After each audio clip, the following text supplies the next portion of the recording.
Hieroglyphics. The Egyptians invent the art of writing, and the record of history begins. These earliest ancestors of ours who lived in the great European wilderness were rapidly learning many new things. It is safe to say that in due course of time, they would have given up the ways of savages and would have developed a civilization of their own. But suddenly there came an end to their isolation. They were discovered. A traveler from an unknown southland who had dared to cross the sea and the high mountain passes had found his way to the wild people of the European continent. He came from Africa. His home was in Egypt. The valley of the Nile had developed a high stage of civilization thousands of years before the people of the West had dreamed of the possibilities of a fork, or a wheel, or a house.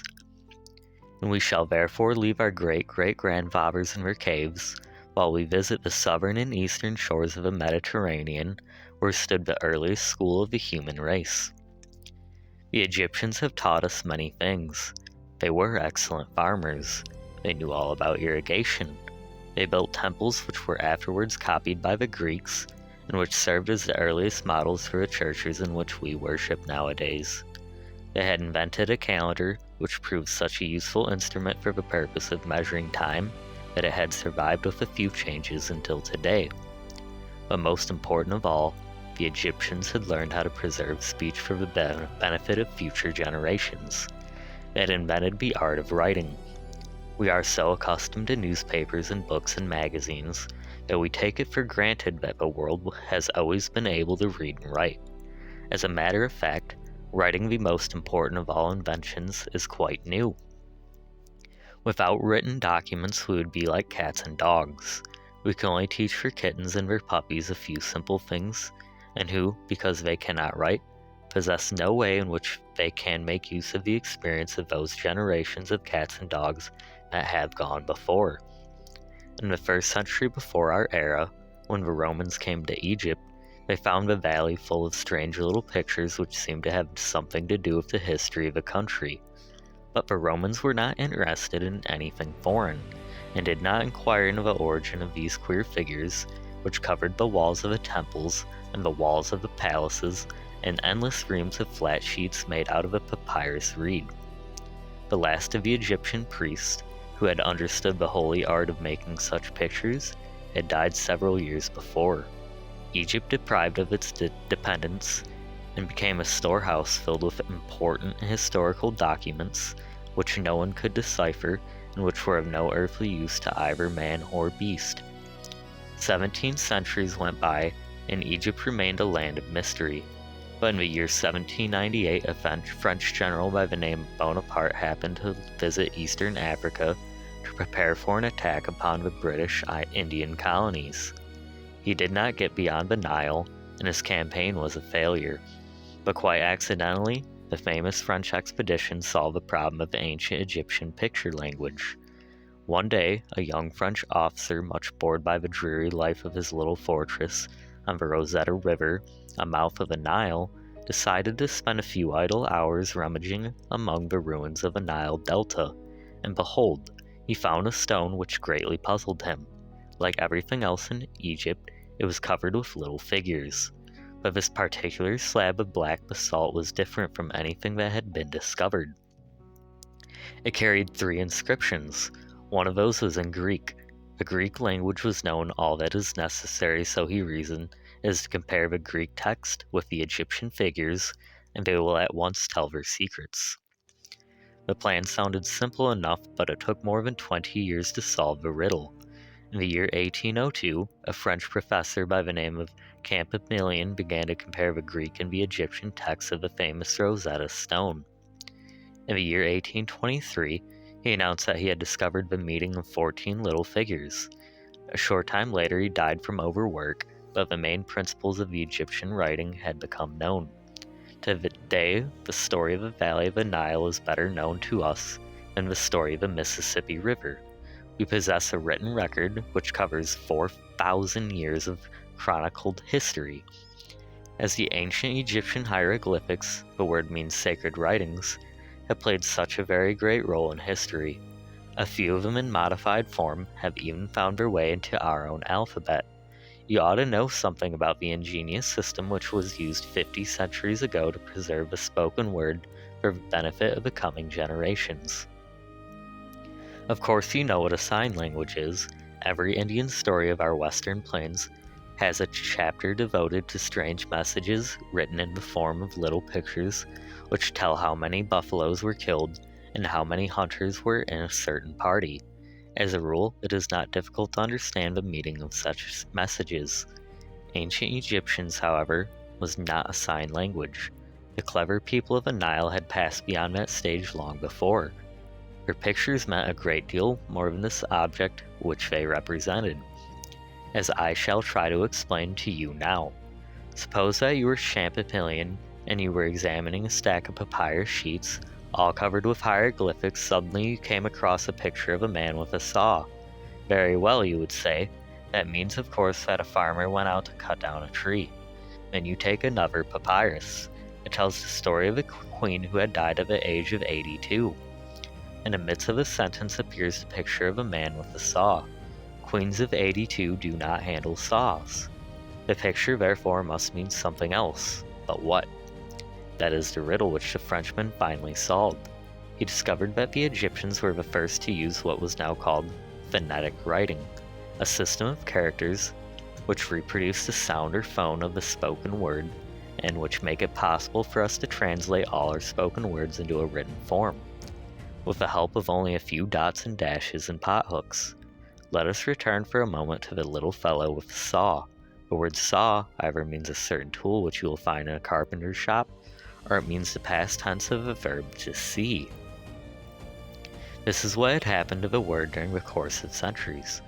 First of all, it had meant only the particular tool which it represented. Then that meaning had been lost and had become the past participle of a verb. After several hundred years, the Egyptians lost sight of both these meanings, and the picture came to stand for a single letter, the letter S-A, a short sentence which will show you what I mean. Here is a modern English sentence as it would have been written in hieroglyphics. It either means one of those two round objects in your head which allow you to see, or it means I, the person who is talking. It is either an insect which gathers honey, or it represents the verb to be, which means to exist. Again, maybe the first part of a verb like to become or behave. In this particular instance is followed by which means a leaf or leave or leave. The sound of all three words is the same. The I you know all about. Finally, you get the picture of it is a giraffe. It is part of the old sign language out of which the hieroglyphics developed.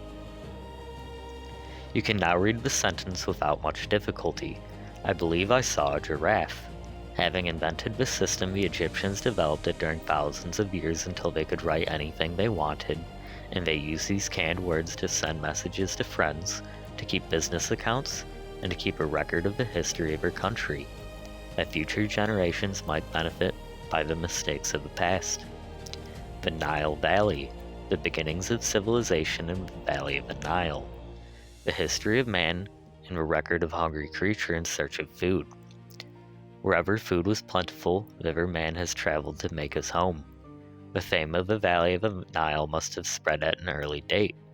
From the interior of Africa and from the desert of Arabia and from the western parts of Asia, people had flocked to Egypt to claim their share of the rich farms.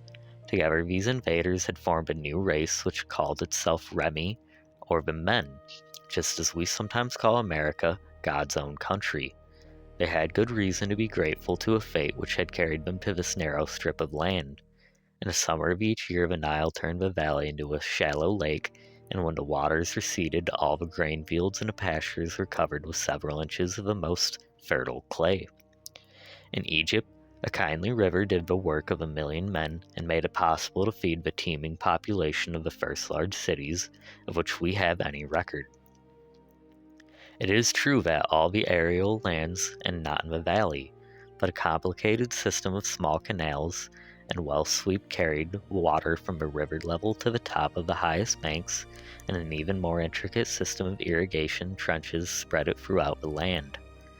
While man of prehistoric age had been obliged to spend 16 hours out of 24 gathering food for himself and the members of his tribe, the Egyptian peasants of the inhabitants of the Egyptian city found himself possessed of certain leisure.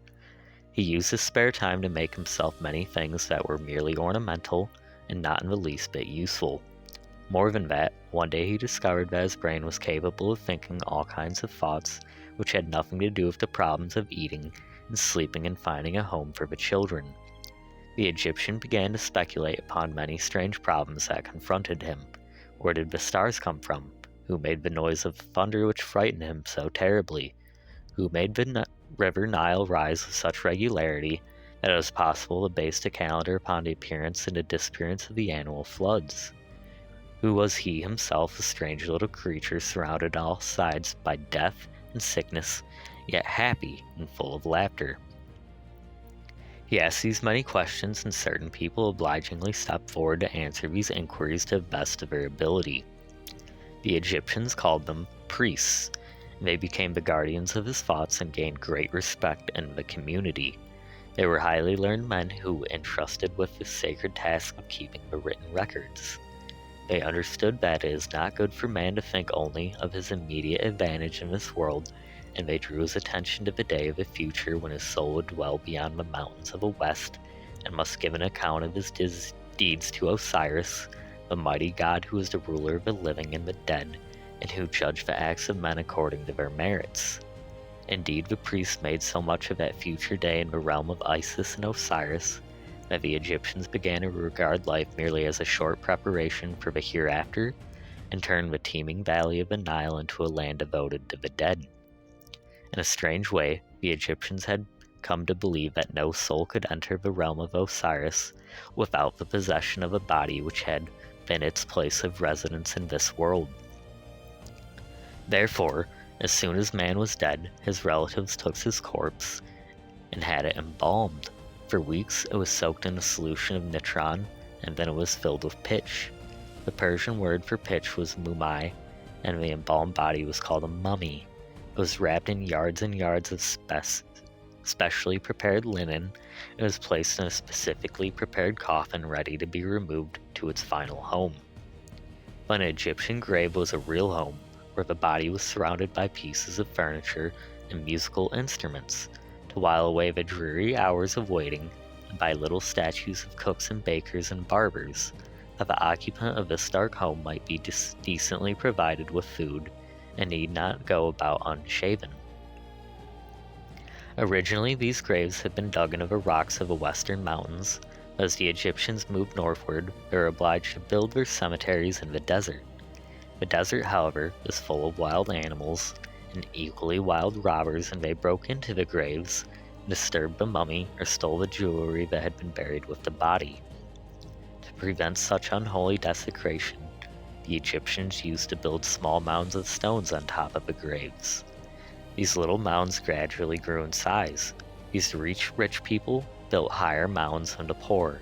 There was a good deal of competition to see who could make the highest hill of stones.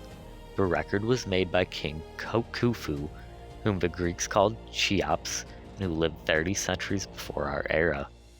His mound, which the Greeks called a pyramid, because the Egyptian word for high was pyramis, was over 500 feet high. It covered more than 13 acres of desert, which in 3 times as much space as that occupied the Church of St. Peter, the largest edifice of the Christian world. During 20 years, over 100,000 men were busy carrying the necessary stones from the other side of the river, ferrying them across the Nile.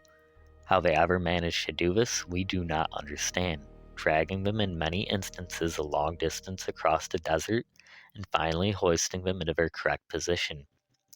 But so well did the king's architects and engineers perform their task that the narrow passageway which leads to the royal tomb in the heart of a stone monster had never yet been pushed out of shape by the weight of those thousands of tons of stones which pressed upon it from all sides.